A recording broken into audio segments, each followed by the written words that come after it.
everything from having good teachers to having good facilities, from the way they're teaching to the way they engage in skills and work experience. Work experience is a very big part of all education. You also need knowledge from the actual work you're doing, i.e. through work experience or communicating with other people. English and maths, that is important, but you need to know how to communicate with people and how to work in a team. I'm a practical learner. I don't like sitting and reading books. That's not the way I can learn. I get bored. I'll probably shut down after 2 pages. So I need to like get my hands-on approach to it. So that's why I prefer practical courses. Like, I would prefer to be taught practically than just be like given a book to read or reading off a board or something. If the teacher could identify what I was good at instead of things I did wrong, if I was actually sat down and talked to you about what I wanted to do instead of things I didn't do. Find out what you like. Being interactive with pupils, students and teachers. Making sure that each pupil is meeting their needs in terms of choices and career and well-being. Every individual is different and it gives the individual a proper education instead of missing out and giving just the best students what they need instead of not thinking about the other students. So whole education is very important.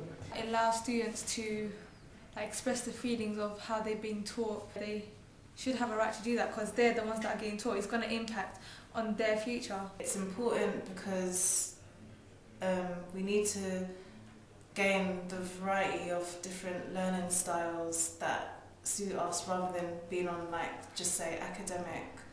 I think we should have a mixture or have some lessons that have practical and some that are vocational. It's important that it changes because there's a lot of youth these days not coming out of school and a decent education and not having many prospects to a decent career. So something's obviously not working. A balanced and full experience. There's academic education such as knowing all the dates in history or learning about chemistry, learning about chemical equations, and there's practical education, which is like learning bricklaying or being a mechanic or doing an IT apprenticeship. Then I think moulding those two together is extremely important to have soft skills, and so these are mainly communicative. If you're a mechanic, you need to be able to speak to your customers and get on with everyone else.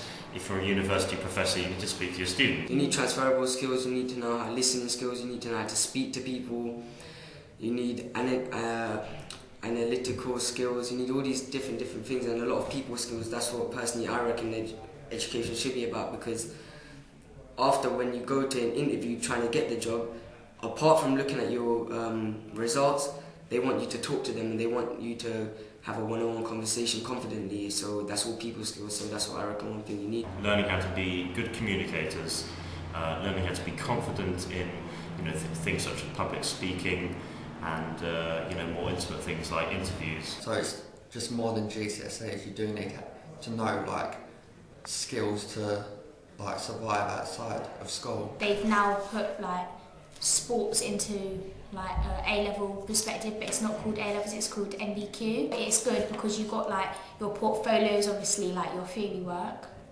and then you've got your practical. You can have the knowledge and have the ability, but not have the confidence to speak. You can write how to dance, I don't know, the steps go like this, or whatever. Yeah, and then you can do the steps, but then if you don't know the technique, let's say that's the knowledge side, then nothing's gonna look good. And then if you put yourself in a team, you need to know how you're working